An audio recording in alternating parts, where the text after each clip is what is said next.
Hey, thanks for clicking on my channel and clicking on my face.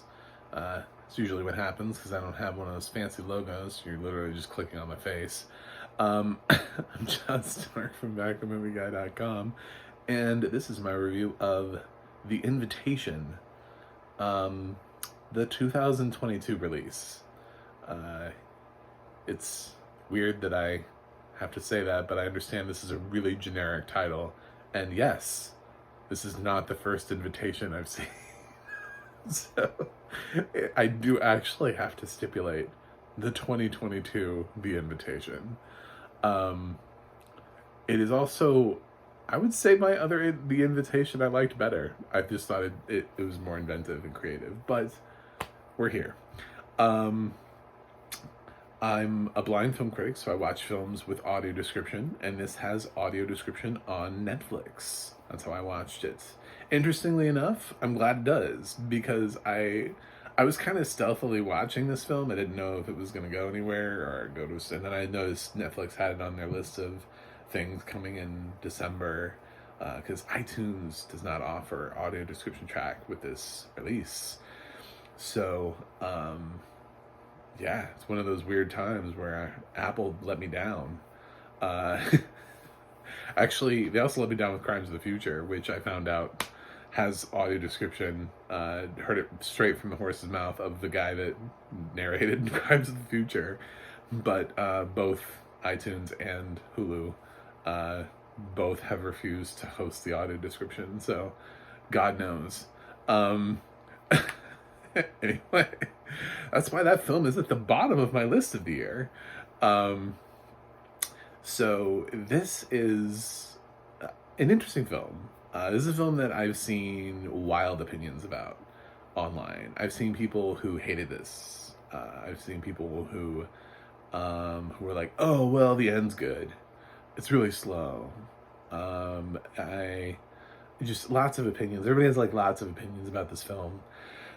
And some of it I actually found to be really contradictory. Like I heard people say things about the film, and it's just not true. One person said it was like there's like a beginning where something happens, and then you go a long time and nothing happens, and then like a lot of stuff happens at the end. That's not true. Stuff happens throughout the film. That's very obvious that this is a horror film. This is not like a film where it tries to avoid. I think the film would be better for it if it did that. If it played with it a little bit more and showed a little bit less. This is a little bit like Get Out. It's going to immediately draw comparisons to Get Out. I'm just going to address that straight up. There's no way to not compare it. It's a black girl who has been invited to spend time with a whole bunch of white people. She does a 23andMe type thing where she does a genealogy test to find out if she has more family, and she's connected, and she finds out she's connected to this aristocratic family over in the UK. One of them comes over and meets her, and he's super likable, and they hit it off right away.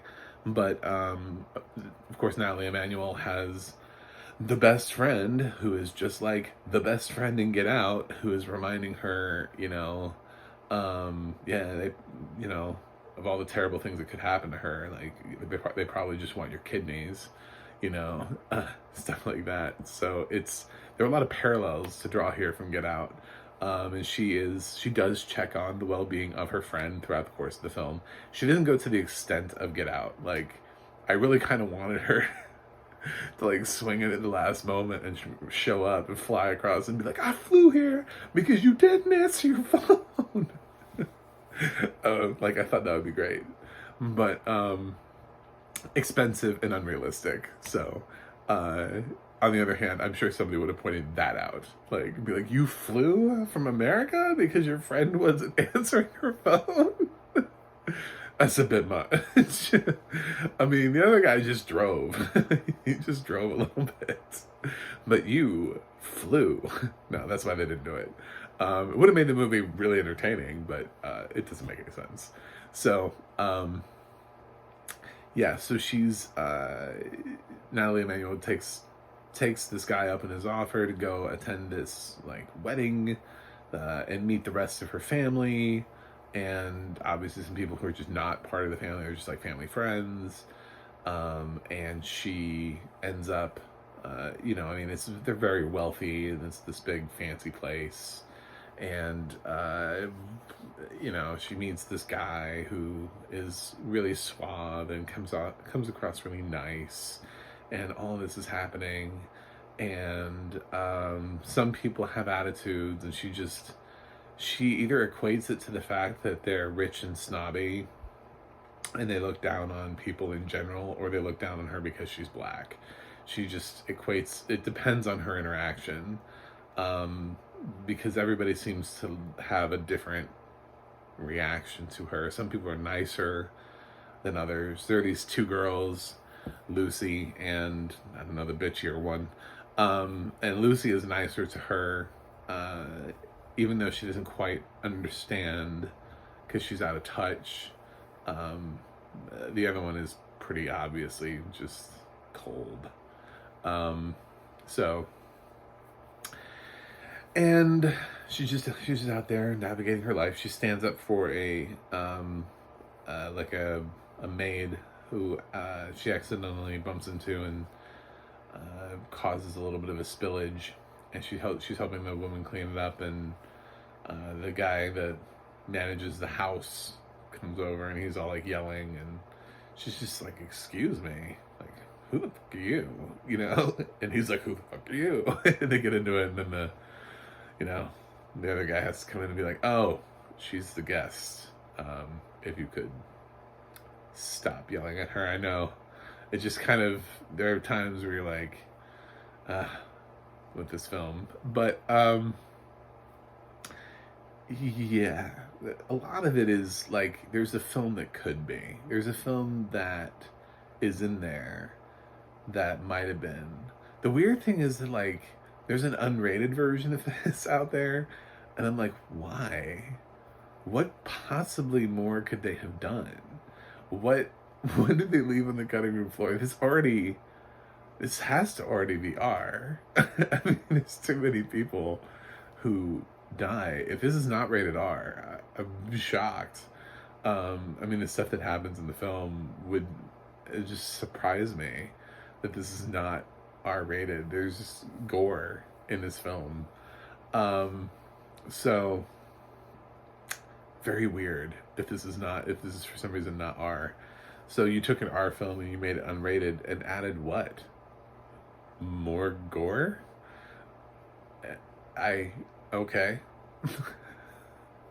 I don't know if that's what this film needs. This film needed more mystery to it. This film actually needed what some of the audiences didn't want, which was the build-up. It needed what Chris got in Get Out, which was the unease. He needed to discover the unease more, and Natalie Emanuel in this film needed to discover the unease more without the audience knowing you are in a dangerous situation far before she finds out she's in a dangerous situation. The film actually opens up with a sequence that it didn't need. If we had not gone through that sequence, it's not even nearly as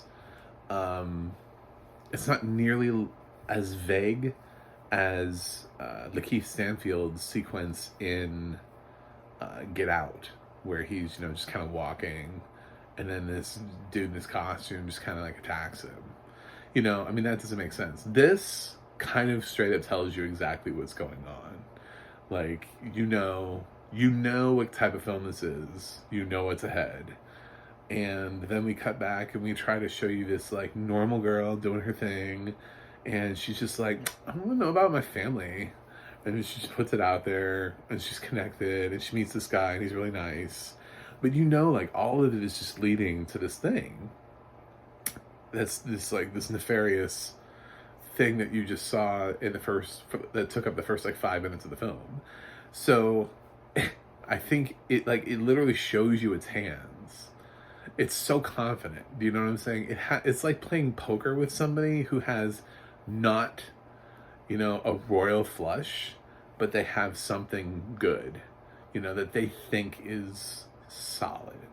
They're like, I've got a straight, bam, and then they just show it to you, and you're like, oh, well, I mean, I can beat that, but I don't know why you showed me that. Like, I've got 2 pairs, bam. Okay, well, you don't know what I have, but thanks. Yeah, it's really confident in the story that it thinks it's about to tell. But by doing so, it kind of it deflates itself from the very beginning, and then you just kind of spend the whole film waiting for her to catch up, and you're like, ah, come on now.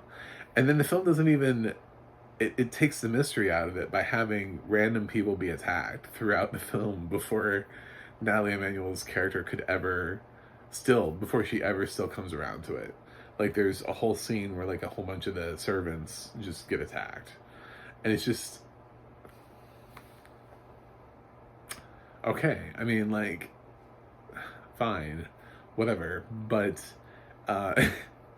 it's you know if you don't if you want your audience to be interested in the film, you have to know how to build tension, and obviously this director has no idea how to do that.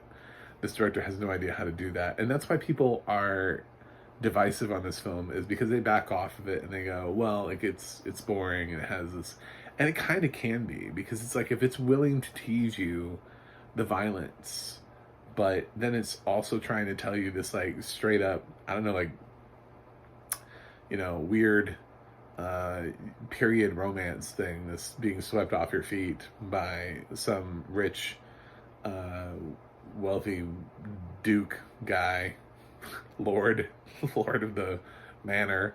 But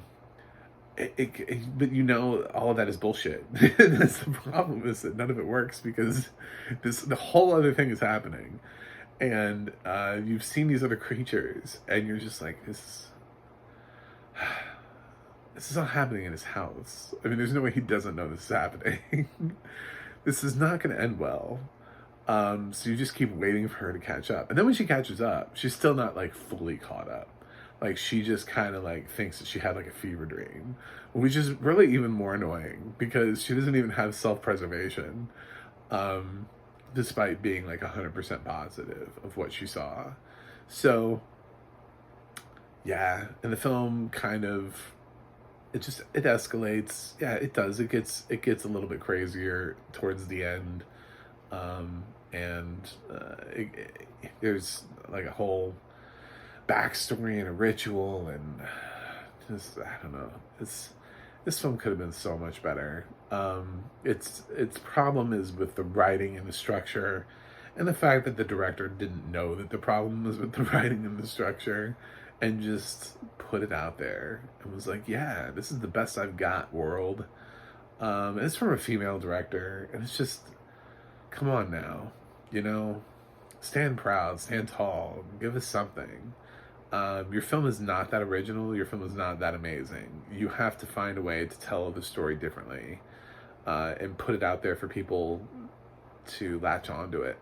I think some people latched onto it, and I didn't hate the film, but I saw so much more potential than what was happening. This is a film that, if I'd been in the test audience for it, I would have had lots of thoughts. I would have been like, oh my God, could we not do that and do this instead? Can we cut this? Can we move this here?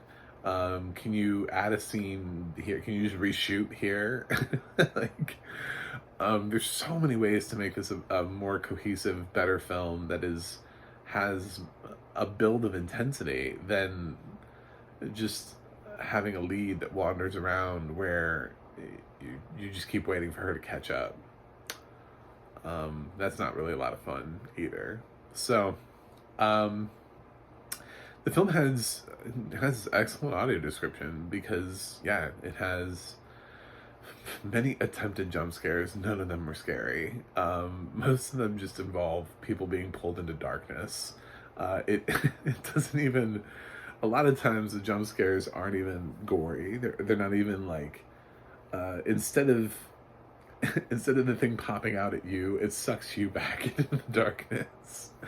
So it's just like somebody just disappears out of nowhere, um, which is kind of like the opposite of a jump scare to me. It's just like, oh, they disappeared. Oh, they're gone. Shit. Okay. Um, and I know it's meant to build like a sense of dread, but it's yeah. I, I don't know. A lot of this didn't work for me. But I don't think it's the worst film of the year.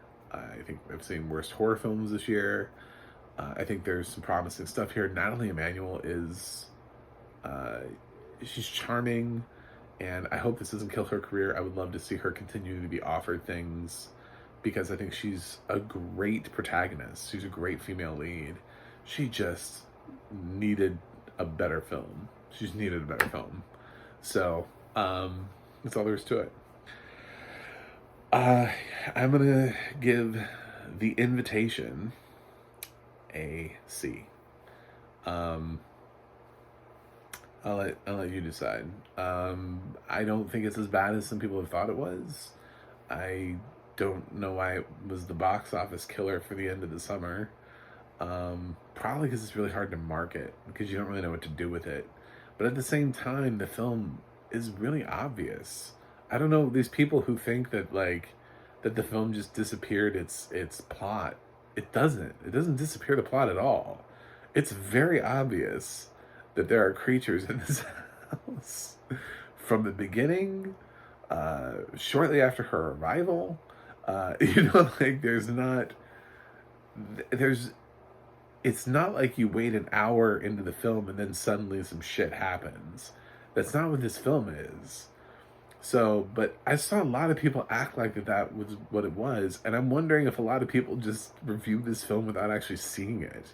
Did people just review this film like on concept, and they were like, "Oh, well, this is what it looked like from the trailers." Don't do that. I saw far too many people say things about this film that make no sense to people who have actually seen the film. It just doesn't make any sense. Um, this film does not save everything for the end. It's not some film that keeps everything hidden behind a curtain and then just like pops out at you. It's like, ah, look, we've been tricking you. No, it doesn't do that. So The Invitation. Also, I'm not going to hit my subscriber goal for the end of the year. I'm really sad about that. It's something I have to accept. I've been stuck at 92 for a while now. But any further subscriptions that could get me closer to 100 so I can feel a little bit better about how close I got, please subscribe. I'm just out here doing this for you guys. I don't make any money. I just want subscribers so that I can have more of a powerful voice to Hollywood when I talk about, hey, why didn't you put audio description on this film? I want people to kind of notice that it's important so that we can get accessibility and be able to watch any title instead of having to select from a predetermined list of films that have audio description. And the ones that don't are just kind of like, well, no. So, that's it. I have a website, MacTheMovieGuy.com. You can follow me on Twitter, @MacTheMovieGuy. You can go to the Audio Description Project, adp.acb.org. It'll let you know what does have audio description and where you can watch it. And you can go to theadna.org where you can look up who is narrating your favorite films and TV series. That's it for me today. I will review something else for you guys, and see you on the other side.